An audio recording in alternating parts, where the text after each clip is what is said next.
Hello everyone, my self Rohit Dhakad and welcome to my YouTube channel.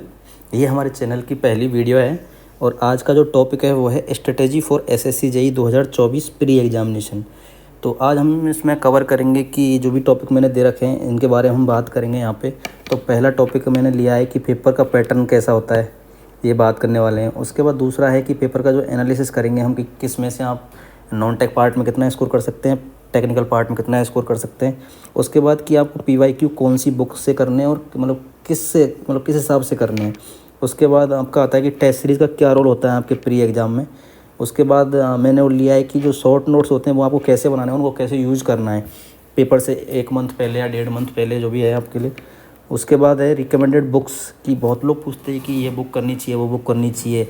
तो हम बात करेंगे कि कौन कौन सी बुक्स फॉलो करनी चाहिए और क्या हम बिना बुक्स फॉलो करे आपके जो नोट्स होते हैं, शॉर्ट नोट्स होते हैं और जो पीवाईक्यू होते हैं उनसे आप पेपर को अच्छे से अटैम्प्ट कर पाते हैं नहीं कर पाते। तो चलिए, हम पहला टॉपिक है कि पेपर का पैटर्न क्या है। तो पेपर का जो पैटर्न है वो है कि 200 नंबर का पेपर आता है ये एसएससी जेईई का प्री। उसमें जो ये 100 नंबर का है वो है नॉन टेक और जो 100 नंबर का है वो है टेक्निकल। तो इसमें जो नॉन टेक वाला पार्ट है उसमें भी 2 पार्ट आते हैं। पहला आता है रीजनिंग और जो दूसरा वाला है वो है जीके एंड जीएस। तो जो रीजनिंग है उसमें आप आसानी से अच्छे से स्कोर कर पाते हैं अगर आपको प्रैक्टिस अच्छे से है, क्योंकि हमने ये सब चीज़ें बहुत अच्छे से पढ़ी हुई होती हैं। और जो जीके एंड जीएस है उसके बारे में हम आगे बात करेंगे। और दूसरा वाला पार्ट है वो है टेक्निकल और इसमें है जो 1/4 नेगेटिव मार्किंग होती है। तो इन सब के बारे में हम, ये इसका पैटर्न हो गया। अब जो सेकंड वाली चीज़ है वो है पेपर का एनालिसिस करना है कि हमको किस किस में स्कोर करना है, किस किस कैसे कैसे क्या क्या चीज़ें आती है। ठीक है, तो सेकंड है एनालिसिस। तो एनालिसिस में हम क्या है कि पहला नॉन टेक के बारे में बात करेंगे। नॉन टेक में भी रीजनिंग देखिए, जो भी सेलेक्टेड स्टूडेंट होते हैं आप उनके रीजनिंग में स्कोर देखेंगे तो ऑलमोस्ट 45 प्लस स्कोर उनका होता है, तब जाके उनके प्री में एक अच्छा स्कोर हो पाता है। तो यहाँ पे जो भी आपका ये पेपर है 200 नंबर का, इसमें जो सबसे स्कोरिंग जो पार्ट है वो है रीजनिंग। अगर आप प्रैक्टिस करोगे अच्छे से, आप टेस्ट सीरीज लगाओगे, टाइम को आप मैनेज कर पाओगे, इसमें कम से कम 35 से 40 मिनट से देके, और आप इसमें 45 प्लस या 46-47 नंबर भी गेन कर सकते हैं। तो सबसे स्कोरिंग पार्ट है आपके जो प्री एग्ज़ाम वो है रीजनिंग के 50 नंबर में से। तो आप देख सकते हैं कि रीजनिंग कितना इंपॉर्टेंट है यहाँ पे। और जो दूसरा वाला पार्ट है वो है जीके एंड जीएस। अब देखिए, जीके एंड जीएस का बहुत वास्ट सिलेबस आता है तो हम इसको इतना स्कोर नहीं कर पाते। तो इसमें अगर आप 20 नंबर भी लेके आ रहे हो तो दैट्स ए गुड स्कोर, एक अच्छा स्कोर है आपके, हम जब हमारे पेपर के हिसाब से। तो मैं बात करूँगा कि जीके एंड जीएस का जो पेपर है उसमें किस किस पार्ट से कौन कौन से क्वेश्चन आते हैं। तो चलिए मैं बात कर लेता हूँ कि इसमें सब्जेक्ट होती है, पहली होती है पॉलिटी, उसके बाद आती है हिस्ट्री, उसके बाद ज्योग्राफी, उसके बाद करंट अफेयर, उसके बाद आपके पास आ जाएगी जनरल साइंस। तो देखिए, जो पॉलिटी है कम से कम 5 क्वेश्चंस आते हैं पॉलिटी में से, हिस्ट्री में से भी 5 क्वेश्चन आते हैं, ज्योग्राफी से भी 5 क्वेश्चन आते हैं, करंट अफेयर से कम 15 क्वेश्चन आजकल पूछे जा रहे हैं, और जनरल साइंस है उसमें से भी कम 12 से 15 क्वेश्चन वो पूछते हैं। तो और कुछ जैसे 2-4 क्वेश्चन जैसे एनवायरनमेंट हो गई, इकोलॉजी हो गई, उन सब से भी आते हैं क्वेश्चन। तो जो पहला है जो पॉलिटी, इसमें आप स्कोर कर सकते हो क्योंकि ये इतना अंदर से नहीं पूछते हैं। और मैं जनरली जो मैंने बुक्स रेफ़र करी थी जीके एंड जीएस के लिए वो है मनोहर पांडे, आती है अरिहंत पब्लिकेशन करके। तो अरिहंत की मनोहर पांडे करके बुक आती है, वो बहुत छोटी सी बुक है, 30 रुपये की आती है। अगर आप उसको पढ़ लेते हो तो आप 20 से 25 नंबर आराम से ले आएंगे जीके एंड जीएस में। तो और जो हिस्ट्री है, हिस्ट्री आपको पूरी पढ़ने की ज़रूरत नहीं है। हिस्ट्री में जो मॉडर्न हिस्ट्री है उसमें से 5 में से कम 3 से 4 क्वेश्चन आपको मॉडर्न हिस्ट्री से मिल जाएंगे। बाकी एंशिएंट जो मेडिवियल है उसमें से 1 या 2 क्वेश्चन आ जाते हैं। तो और ज्योग्राफी भी आपकी जो इंडियन ज्योग्राफी है उसमें से ज़्यादा क्वेश्चन देखने को मिलेंगे, तो आप वहाँ पे भी इसको इंडियन ज्योग्राफी को कवर कर सकते हैं। और उसके बाद करंट अफेयर के लिए आपको यूट्यूब चैनल फॉलो कर लो, उस पर आप जो भी वीडियोज़ आती हैं उनको फॉलो कर सकते हो। तो वहाँ से आपके ये 15 क्वेश्चन में से 7-8 क्वेश्चन आराम से कवर हो जाते हैं। और जनरल साइंस कहने को तो 12 से 15 क्वेश्चन आते हैं, लेकिन जनरल साइंस में जो बायो है सबसे ज़्यादा पार्ट होता है बायो का। कम से कम अगर 15 क्वेश्चन आ रहे हैं तो उसमें से 12 क्वेश्चन बायो का पूछते हैं। उसके बाद जो फिजिक्स एंड केमिस्ट्री है उसमें से 2 से 3 क्वेश्चन बस। तो आप देख सकते हो आप कहाँ स्कोर कर सकते हैं, कहाँ स्कोर नहीं कर सकते। तो हमने ये भी बात कर ली। तो देखिए आप जो रीजनिंग है उसमें आपसे कम से कम 45 प्लस स्कोर हो गया, और जो जीके एंड जीएस है उसमें 20 प्लस स्कोर हो गया। तो आपका नॉन टेक में कितना हो गया, 65 प्लस स्कोर हो रहा है आराम से। तो आप एक बार दिमाग में रखिए। आगे बात करते हैं टेक्निकल की। ये मैं टेक्निकल की बात करता हूँ। ये आता है 100 नंबर का। तो 100 में भी इसमें आप पता है टेक्निकल में 12 से 13 सब्जेक्ट एसएससी जेईई में पूछी जाती हैं। और आजकल तो पैटर्न भी चेंज हो गया, कुछ भी फिक्स नहीं होता है कि आप कौन से सब्जेक्ट से कितने क्वेश्चन आते हैं।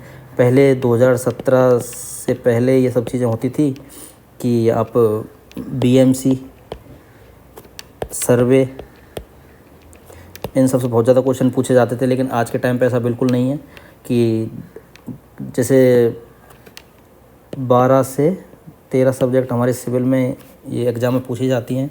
तो मैं कहूँगा कि आपको सारी सब्जेक्ट पढ़नी चाहिए अगर आपको एक अच्छा स्कोर करना है प्री में। तो क्योंकि आजकल पैटर्न ये है कि किसी सब्जेक्ट से 12 क्वेश्चन आ गए, किसी से 2 नंबर का क्वेश्चन आया। और वो आजकल होता है कि बीएमसी से कहने को तो पहले होता था कि 30-30 नंबर क्वेश्चन पूछे जाते थे, लेकिन आज के टाइम पे कि बीएमसी 5 नंबर या 6 क्वेश्चन मुश्किल से आ पाते हैं, और बीएमसी की जगह वो एस्टिमेशन देने लग गया आजकल। तो आप एस्टिमेशन तैयार कर सकते हैं अपनी। उसके बाद जैसे एक मैं एग्जांपल दूं आपको कि जो WRE सब्जेक्ट होती है, वाटर रिसोर्स इंजीनियरिंग, उसमें 2 सब्जेक्ट आती है, तो इरिगेशन और एक हाइड्रोलॉजी। तो इरिगेशन और हाइड्रोलॉजी, तो इसमें से अगर आप कोई अच्छी कोचिंग्स में जाओगे तो वहाँ पे लोग बोलते हैं कि जो इरिगेशन है उसको बहुत अच्छे से पढ़ाते हैं, हाइड्रोलॉजी को स्किप कर देते हैं या फिर 1-2 लेक्चर में ख़त्म कर देते हैं। तो जो इरिगेशन है उसमें से बोलते हैं कि अगर मान लो 15 नंबर की अगर WRE आ रही है तो उसमें से कम 12 से 13 क्वेश्चन इरिगेशन से पूछे जाते हैं और 2 क्वेश्चन हाइड्रोलॉजी से पूछे जाते हैं। लेकिन ऐसा बिल्कुल नहीं है। जो प्रीवियस ईयर एग्ज़ाम हुआ था उसमें आपको देखने को मिलेगा कि ना इरिगेशन में से 4 क्वेश्चन पूछे गए थे और बाकी 10 क्वेश्चन थे वो हाइड्रोलॉजी से पूछे गए थे। तो आप देख सकते हो कि अगर आप इसको तैयार नहीं करते हो तो आपको कहाँ लॉस हो रहा है, कहाँ पे नहीं हो रहा है। तो मैं कहूँगा कि अगर जो एक अच्छा स्टूडेंट है वो अगर आप अच्छे से पढ़ाई करिए टेक्निकल में तो आप आराम से 75 प्लस स्कोर कर सकते हैं। 75 प्लस स्कोर आराम से कर सकते हैं आप, बशर्ते आप चीज़ों को अच्छे से पढ़ें। जो आप तैयारी करते हैं वो अच्छे से हो तो आपका 75 प्लस स्कोर आराम से हो सकता है। तो देखिए मैंने बात करी थी कि जो नॉन टेक वाला पार्ट था उसमें 65 प्लस, और जो ये टेक्निकल पार्ट है उसमें 75। तो 75 और 65 कैसे 140। तो ये जो टेक्निकल है उसमें 75 और नॉन टेक में 65, तो आराम से 140 प्लस स्कोर हो गया। और ये एक बहुत अच्छा स्कोर है। आप अगर रो मार्क्स आपके 140 आ रहे हैं तो नॉर्मलाइजेशन में हो सकता है आपका 145, 146, जैसे आपकी शिफ्ट टफ आती है, ईजी आती है, उस हिसाब से मैनेज हो जाता है। लेकिन अगर आप 140 स्कोर कर पा रहे हो तो बहुत अच्छा स्कोर है प्री में एसएससी जेईई के, क्योंकि बहुत कम लोग हैं जो ये स्कोर कर पाते हैं। क्योंकि पता चलता है कि आपने टेक्निकल तो बहुत अच्छे से कर लिया कि 75 नंबर से आपके ज़्यादा आ रहे हैं, लेकिन हो सकता है आपकी रीजनिंग बिगड़ गई हो, आपने टाइम ज़्यादा ले लिया हो, तो वहाँ पे कम नंबर हो जाते हैं। तो अगर आपको तीनों पोर्शन मैनेज करके चलना है तो आप 140 प्लस आराम से स्कोर कर सकते हैं। तो मैंने आपको ये पेपर का एनालिसिस बता दिया। उसके बाद में अगर मैं आपसे बात करूँ कि जो तीसरा वाला पॉइंट था वो है PYQ। देखिए अपने जो एग्ज़ाम है एसएससी जेईई का उसमें PYQ बहुत इंपॉर्टेंट रोल होता है PYQ का। अगर आप PYQ करके नहीं जा रहे हो तो आपको पता ही नहीं चलेगा कि आपको तैयारी किस वे में करी है आपने। हो सकता है जो टॉपिक बिल्कुल नहीं पूछे जाते हैं आप वहाँ से पढ़ाई कर रहे थे, और जो आपको फ्रीक्वेंट टॉपिक पूछे जाते हैं आपने वो छोड़ दिए हों। तो ये सब चीज़ें पता कहाँ से चलेंगी, पता चलेंगी PYQ से। PYQ भी पिछले 5 साल के। वैसे अगर टाइम है तो आप पूरा कर सकते हो, लेकिन जो 5 साल 2018 और 2017 के बाद के जो PYQ हैं अगर आप उनको लगाओगे तो आपको पता चल जाएगा कि पेपर की जो डायरेक्शन है वो कौन से सब्जेक्ट से कहाँ से टॉपिक हैं वो जो बहुत इंपॉर्टेंट हैं, वहाँ से फ्रिक्वेंट क्वेश्चन पूछे जाते हैं। तो आप उन सबको तैयार कर पाओगे अच्छे से। तो आप PYQ बहुत इंपॉर्टेंट रोल है आपके प्री एग्ज़ाम के लिए। तो आप इसको, मैं आपको बुक्स आगे बताऊँगा, टॉपिक भी ले रखा है मैंने कि किस बुक से आप PYQ कवर करें। और जो चौथे नंबर पर मैं बात करूँगा टेस्ट सीरीज़। आपने अगर अपनी PYQ कर लिया, आपने अपने नोट अच्छे से रिवाइज कर लिया, आपने अपनी पूरी प्रिपरेशन अच्छे से करी है, उसके बाद अगर आप टेस्ट सीरीज़ नहीं दे रहे हो तो इसका मतलब है कि आपको बहुत लॉस होने वाला है, क्योंकि आपको टेस्ट सीरीज़ बहुत ही फ़ायदा देने वाली है। मैं बताऊंगा इन सब में से सबसे ज़्यादा जो फ़ायदा मिलता है वो टेस्ट सीरीज़ देने से मिलता है। और टेस्ट सीरीज़ ऐसा नहीं है कि आपने अलग अलग कोचिंग से बहुत सारी टेस्ट सीरीज़ ले ली और आप अटैम्प्ट ही नहीं कर पा रहे हो उसको। मैं कहूँगा कि जो टेस्ट बुक का जो 3 साल का सब्सक्रिप्शन होता है, शायद 500 रुपये के आसपास था, अभी आप देख लेना कितने का आ रहा है। तो इसको लेके आप जो टेस्ट सीरीज़, जो ये टेक्स्ट बुक पे जो टेस्ट है, चैप्टर वाइज भी टेस्ट होते हैं इस पर, सब्जेक्ट वाइज भी होते हैं और फुल लेंथ टेस्ट होते हैं, और PYQ वाले भी इस पर पड़े होते हैं सारे टेस्ट, जो भी आपके प्रीवियस ईयर में जो भी पेपर हुआ है पूरा एकदम, वो सब इस पर मिल जाएंगे आपको। तो मैं कहूँगा कि पहले आप चैप्टर वाइज टेस्ट लगाइए हर सब्जेक्ट के, उसके बाद जो सब्जेक्ट है पूरी कंबाइंड उसके बाद जो सब कुछ आपने ये दोनों टेस्ट अगर फिनिश कर लिए हैं, उसके बाद आपको फुल लेंथ टेस्ट देने हैं। ये बहुत ही इंपॉर्टेंट है, इससे आपको पता चलेगा कि आप कितना टाइम नॉन टेक में दे रहे हो, कितना टाइम टेक्निकल में दे रहे हो। ये सब चीज़ें टेस्ट सीरीज़ से पता चलेंगी, ये बिना टेस्ट सीरीज़ के आपको पता नहीं चलेगा, ये मैं आपको पहले ही बता रहा हूँ। और उसके बाद जो PYQ है वो तो आप या तो बुक्स कर लो या फिर आप पेपर की फॉर्म में दे लो, तो वो सब हो जाएगा। तो आप जो टेक्स्ट बुक है ये बहुत ही रिलेवेंट ऐप है टेस्ट सीरीज़ ज्वाइन करने के लिए, और बहुत ही आप अगर उसको पेपर को दोगे और उसके बाद आप जो मेन पेपर में बैठने जा रहे हो, तो वहाँ पे मैं बता रहा हूँ आपको एकदम फील होगा ही नहीं कि आप टेस्ट सीरीज़ दे रहे हो या मेन एग्ज़ाम में बैठे हो। तो इसका ये बहुत ज़्यादा रोल होता है टेस्ट सीरीज़ का। तो बिना टेस्ट सीरीज़ दिए आप प्लीज़ एग्ज़ाम में ना जाएं, अच्छे से आप इसकी तैयारी करके टेस्ट बुक पे आप टेस्ट सीरीज़ लगाएं, उससे आपको बहुत ही बेनिफिट होने वाला है, वो आपको पेपर देने के बाद पता चलेगा। उसके बाद मैं बात करूँगा शॉर्ट नोट्स। 5वां पॉइंट जो मैंने लिया है वो लिया है शॉर्ट नोट्स। देखिए शॉर्ट नोट्स क्या है कि आप अगर आपने मान लो टेक्निकल में 12 सब्जेक्ट हैं, सारी पढ़ ली, तो ऐसा तो है नहीं कि आपके माइंड में सारी 12 के 12 सब्जेक्ट हैं। आप एक सब्जेक्ट से और 12 के बीच में मान लो 2 मंथ का टाइम लग गया आपको, तो हो सकता है कि जो पहले ही आपने सब्जेक्ट पढ़ी थी उसमें से चीज़ें स्किप होने लग जाएँ बहुत सारी। तो आपको क्या करना है कि जैसे सब्जेक्ट पढ़ रहे हो आप और आपने प्रीवियस ईयर क्वेश्चन भी देख लिए किससे ज़्यादा क्वेश्चन आ रहे हैं, तो जो क्वेश्चन फ्रिक्वेंट आ रहे हैं और आपसे जो चीज़ें गलती हो रही हैं वो आप शॉर्ट नोट्स में लिख लीजिए और उनको रेगुलर बेसिस पे रिवाइज करते रहिए। रिवाइज करना बहुत ही इम्पोर्टेंट है, क्योंकि आप पढ़ तो लोगे, लेकिन चीज़ें रिवाइज करना ये आपके लिए सबसे इम्पोर्टेंट चीज़ें होने वाली हैं।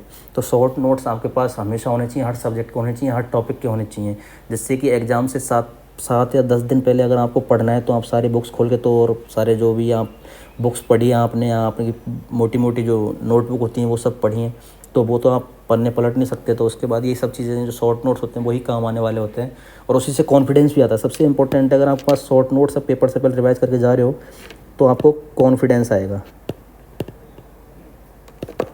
मैं बता रहा हूँ आपको, अगर आप शॉर्ट नोट्स रिवाइज करके जा रहे हैं तो बहुत कॉन्फिडेंस आता है, क्योंकि आपको हर चीज़ ऐसा लगता है कि हाँ ये चीज़ें आ रही है मेरे को। अगर आप शॉर्ट नोट्स नहीं है, आपने जो आपकी जो सब्जेक्ट है वो बस रिवाइज कर ली और आपको इसका पूरा टाइम पीरियड 1 महीने से ज़्यादा हो गया, तो आपको जो पहली सब्जेक्ट पढ़ी है उसमें बहुत ही दिक्कतें आने वाली हैं, और आपको कॉन्फिडेंस कभी नहीं आएगा कि मैंने सारी सब्जेक्ट रिवाइज कर रखी हैं तो वो मेरे को अच्छे से मेरे माइंड में है या नहीं है। तो उसके लिए शॉर्ट नोट्स बहुत ही इंपॉर्टेंट है, तो उसको आप अच्छे से तैयार कर सकते हैं। उसके बाद में 6ठे नंबर पे जो लास्ट टॉपिक है वो है बुक्स का। अब देखिए बहुत सारी मार्केट में बुक्स आती हैं कि PYQ के लिए अलग बुक आती है, एक यूथ पब्लिकेशन करके एक बुक आती है, तीसरा है कि गुप्ता एंड गुप्ता एक करके बुक आती है तुम्हें। तो मैं आपको बताना चाहता हूँ कि अगर आपने टेस्ट सीरीज़ ध्यान से दिए, आपने आपके शॉर्ट नोट्स बना के रखे हैं और आपने अपने नोट्स रिवाइज किए हैं, तो इन सब की आपको ज़रूरत नहीं पड़ने वाली। बस आप PYQ एक अच्छी सी बुक जो IES मास्टर की जो प्रीवियस ईयर की बुक आती है, SSC JEE वाली और EAC वाली जो बुक आती है, आप इन दोनों को अच्छे से कर लें। अगर आप ये भी नहीं करते हैं, अगर हम ये भी अच्छे से कर लेते हैं 1 या 2 बार और उसके सॉल्यूशन अच्छे से पढ़ लेते हैं, तो मैं गारंटी देता हूँ आपको ये यूथ, गुप्ता एंड खुरमी इन सब बुकों की ज़रूरत नहीं पड़ेगी। क्यों? क्योंकि इसमें बहुत सारे क्वेश्चन हैं, नंबर ऑफ़ क्वेश्चन बहुत ज़्यादा है। अगर आप एक बार कर भी लोगे तो आपको ये इफेक्टिव नहीं लगेगा, क्योंकि आप इसको रिवीजन कर ही नहीं पाओगे, बहुत सारे क्वेश्चन हैं। तो इससे अच्छा है कि आप सेलेक्टेड स्टडी मटेरियल हो आपके पास, कि आपके शॉर्ट नोट्स हों और आपकी टेस्ट सीरीज़ में दिया है आपने, तो आप जहाँ पे गलती करते थे वो आपके पास रिटर्न में कुछ एक्सप्लेनेशन हो, और उसके बाद जो PYQ आपने लगाए हैं तो आपने कौन कौन से क्वेश्चन गलत किए वो सब हों। अगर आपके पास 3 चीज़ें हैं तो आप 100% आप पेपर में अच्छे से अटेम्प्ट करके आओगे और इन सब बुक्स की ज़रूरत नहीं पड़ेगी। तो आज के लिए इस वीडियो में इतना ही। मिलते हैं नेक्स्ट वीडियो में।